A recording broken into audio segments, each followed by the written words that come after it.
नमस्कार। जब भी हम भारत की बात करते हैं ना, तो हम सिर्फ ज़मीन के किसी टुकड़े की बात नहीं कर रहे होते हैं। हम बात कर रहे होते हैं उन विशाल, लगातार बहने वाली जलधाराओं की, जिन्होंने हज़ारों सालों से इस पूरे उपमहाद्वीप को गढ़ा है, इसे एक आकार दिया है। भारत का नदी तंत्र सच मानिए सिर्फ भूगोल की किताबों का विषय नहीं है। ये इस देश की असली जीवन रेखा है। आज की हमारी इस चर्चा में हम इन्हीं नदियों के भौतिक स्वरूप से लेकर उनके बेहद गहरे आध्यात्मिक महत्व तक का सफर एक साथ तय करेंगे। तो चलिए शुरू करते हैं। लेकिन इस सफर की शुरुआत में ही हमारे सामने एक बहुत ही अजीब और सच कहूं तो एक गहरा विरोधाभास आता है। एक तरफ देखिए, हमारी संस्कृति में नदियों को सिर्फ पानी का कोई स्रोत नहीं माना जाता। हम इन्हें पालने वाली माँ कहते हैं, जीवनदायिनी देवियों की तरह इनकी पूजा करते हैं। हम इन्हें चुनरी चढ़ाते हैं, आरती उतारते हैं, है ना? पर जरा दूसरी तरफ भौतिक वास्तविकता देखिए। आज हमारी कई नदियां भयंकर प्रदूषण का शिकार हैं या धीरे धीरे नक्शे से ही गायब हो रही हैं। ऐसा क्यों हो रहा है और इसका मतलब क्या है, यही समझना आज हमारे लिए सबसे ज्यादा जरूरी है। ठीक है, तो आइए फटाफट देखते हैं कि आज हम किन मुख्य बिंदुओं पर बात करने वाले हैं।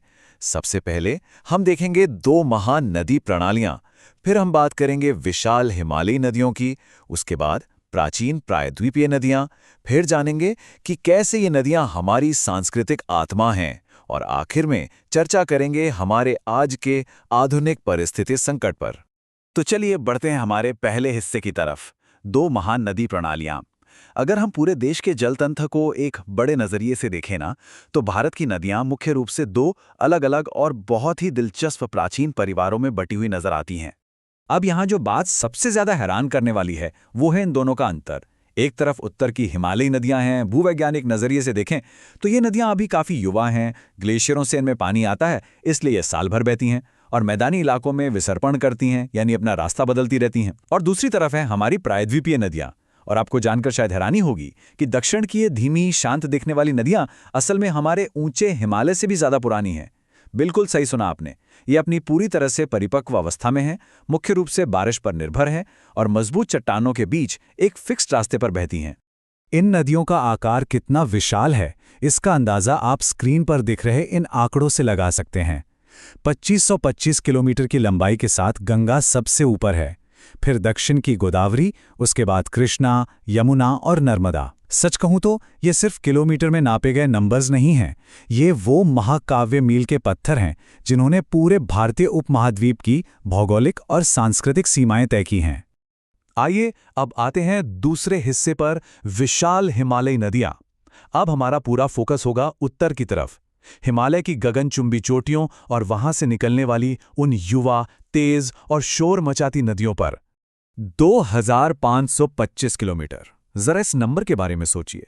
ये आंकड़ा गंगा नदी के विशाल पैमाने को दिखाता है, जो भारत की मुख्य भूमि में बहने वाली सबसे लंबी नदी है। गंगोत्री ग्लेशियर से निकलकर बंगाल की खाड़ी तक का इसका सफर अपने आप में पूरा एक जीवन चक्र है। भारत की राष्ट्रीय नदी होने के नाते ये न सिर्फ करोड़ों लोगों की प्यास बुझाती है, बल्कि हमारी कृषि और पूरी सभ्यता का सबसे बड़ा आधार भी है। लेकिन ध्यान देने वाली बात यह है कि गंगा अकेले इतनी विशाल नहीं बनती। बंगाल की खाड़ी तक पहुंचने से पहले इसे एक बहुत बड़े नेटवर्क का साथ मिलता है। यमुना इसकी सबसे लंबी सहायक नदी है, और इसके अलावा सोन, दामोदर, रामगंगा, गोमती, घाघरा, अलकनंदा और भागीरथी जैसी नदियां अपना पानी इसमें मिलाती हैं, और यही वो ताकत है जो इसे उत्तर भारत की जीवन रेखा बनाती है। इसी उत्तरी क्षेत्र में एक और बेहद ऐतिहासिक नदी प्रणाली बहती है, सिंधु नदी। तिब्बत में मानसरोवर झील के पास से निकलने वाली इस नदी की कुल लंबाई 3180 किलोमीटर है। और सबसे दिलचस्प फैक्ट बताऊं, हमारे देश का जो नाम है ना, इंडिया, वो इसी नदी के नाम पर पड़ा है। झेलम, चिनाब, रावी, व्यास और सतलुज इसकी प्रमुख सहायक नदियां हैं, जो मिलकर पूरे उत्तर पश्चिम के भूगोल का नक्शा तैयार करती हैं। चलिए आगे बढ़ते हैं हमारे तीसरे हिस्से पर, प्राचीन प्रायद्वीपीय नदियां। हिमालय की तेज और रास्ता बदलती नदियों को देखने के बाद अब हम थोड़ा अपनी स्पीड धीमी करते हैं और चलते हैं दक्षिण की ओर, दक्कन के पठार की उन परिपक्व, प्राचीन और शांत नदियों की तरफ जो पूरी तरह से हमारे मानसून की बारिश पर निर्भर करती हैं। इस नंबर पर गौर कीजिए, 1465 किलोमीटर। ये गोदावरी नदी की लंबाई है। दक्षिण भारत की ये सबसे लंबी नदी है, जो महाराष्ट्र के नासिक में त्रयंबक की पहाड़ियों से निकलती है। इसके इतने विशाल आकार और अहमियत की वजह से ही अक्सर लोग इसे दक्षिण गंगा या वृद्ध गंगा कहकर भी बुलाते हैं। प्रायद्वीपीय नदियों के बारे में एक और बहुत ही अद्भुत बात है, और वो है इनके बहने की दिशा। दक्कन के पठार का जो ढलान है ना, वो पश्चिम से पूर्व की ओर है। इसी वजह से गोदावरी, कृष्णा और कावेरी जैसी बड़ी नदियां पूर्व की तरफ बहकर बंगाल की खाड़ी में जाकर गिरती हैं और बड़े बड़े डेल्टा बनाती हैं। लेकिन नर्मदा और ताप्ती इसके बिल्कुल उलट पश्चिम की ओर बहती हैं। ऐसा क्यों? क्योंकि ये रिफ्ट वैली यानी भ्रंश घाटियों से होकर गुजरती हैं और बिना डेल्टा बनाए सीधे अरब सागर में मिल जाती हैं। भूगोल का ये एक बहुत ही शानदार उदाहरण है। अब आते हैं हमारे चौथे और शायद सबसे अहम हिस्से पर, नदियां, हमारी सांस्कृतिक आत्मा। अब हम इस चर्चा में एक थोड़ा भावुक मोड़ लेने वाले हैं। भूगोल और इन सारे आंकड़ों से थोड़ा आगे बढ़ के अब हम नदियों को उन जीती जागती आध्यात्मिक शक्तियों के रूप में देखेंगे जिन्होंने हमारी सभ्यता की पूरी नींव रखी है। आप देखिए, हमारी संस्कृति में नदियों के साथ हमारा रिश्ता सिर्फ पानी इस्तेमाल करने तक सीमित कभी नहीं रहा।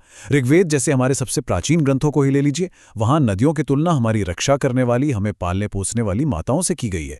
अगर आप इतिहास के पन्ने पलटेंगे तो देखेंगे कि मोहनजोदड़ो और हड़प्पा जैसी महान सिंधु घाटी सभ्यताएं इसी पवित्र बंधन के कारण ही तो फल फूल सकीं। नदियां हमेशा से हमारे परिवार के एक सदस्य जैसी ही रही हैं। और ये सांस्कृतिक पहचान भारत के हर हिस्से में अपनी एक अलग ही कहानी सुनाती है। जहां हमारे यहाँ ज्यादातर नदियों को स्त्री के रूप में देखा जाता है, वहीं ब्रह्मपुत्र को उसके रौद्र और विशाल रूप के कारण एक पुल्लिंग नदी माना गया है। ये एक ऐसी महान नदी है जो पूरे पूर्वोत्तर भारत को एक धागे में पिरोती है।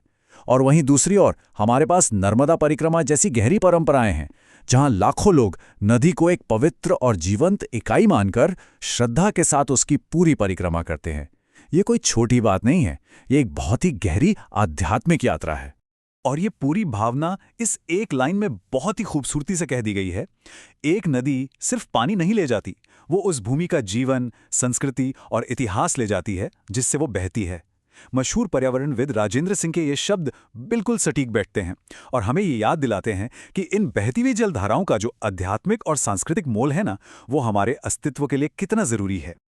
और अब हम आते हैं हमारे आखिरी हिस्से पर, आधुनिक पारिस्थितिकी संकट।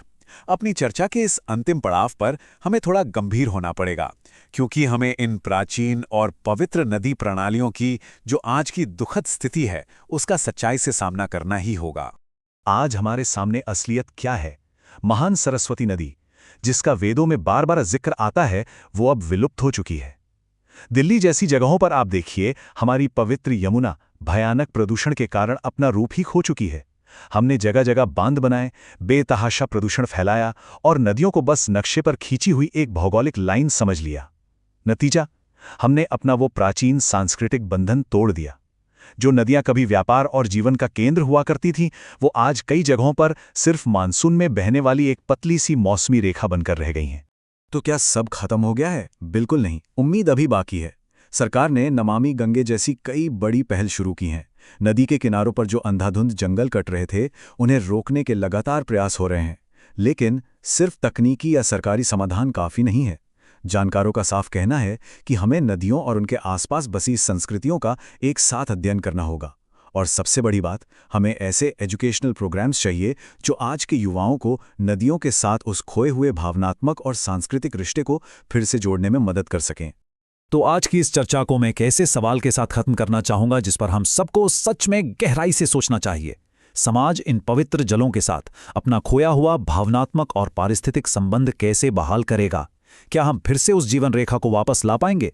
जरा सोचिएगा इस बारे में, क्योंकि इन्हीं सवालों के जवाब में ही हमारी सभ्यता और संस्कृति का आने वाला कल छिपा है। इस सफर में हमारे साथ जुड़ने के लिए आपका बहुत बहुत धन्यवाद।